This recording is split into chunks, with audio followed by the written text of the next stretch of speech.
Pakistan Peoples Party Korangi town قائم مقام chairman زرین آوان نے UC10 کے وائس چیئرمین عدنان مغل اور UC11 کے وائس چیئرمین مولانا عبدالغفور امجدی کے ساتھ 5000 روڈ جو کہ بارش کے بعد سے بہت متاثر تھا کی شکایت ملنے پر فوراً کورنگی ٹاؤن کی ٹیم کو مشینری کے ساتھ متاثرہ جگہ کلیئر کرنے کے احکامات دیے اور وہاں کا وزٹ بھی کیا۔ الرحمن الرحیم، جیسا کہ آپ دیکھ سکتے ہیں یہ ناصر جم سے جو شان چورنگی کی طرف جو یہ روڈ جا رہا ہے بڑا 5000 روڈ کہلاتا ہے، اس کے اوپر یہ بارشوں کے بعد ایک بڑا سنگین جو یہ آخری چوک ہے یہ بالکل جام تھا، اور کمپلین آئی ہمارے پاکستان پیپلز پارٹی کے قائم مقام چیئرمین صاحب کے پاس۔ علاقے سے کچھ لوگ آئے اور انہوں نے کہا کہ یہ بہت سخت پریشانی کا ہمارے لیے سبب بنا ہے، تو انہوں نے سب سے پہلے فوراً اس کے اوپر ایکشن لیتے ہوئے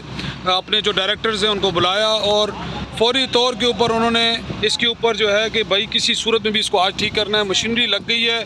اور خود اس کے چیک اینڈ بیلنس کے لیے مولانا عبدالغفور صاحب جو کہ UC11 کے وائس چیئرمین ہیں ان کے ساتھ جو ہے، اور ہمارے UC10 کے وائس چیئرمین جناب عدنان مغل صاحب ان کے ساتھ یہ یہاں پہنچ چکے ہیں۔ یہ ہے خدمت جی، جہاں کہیں بھی،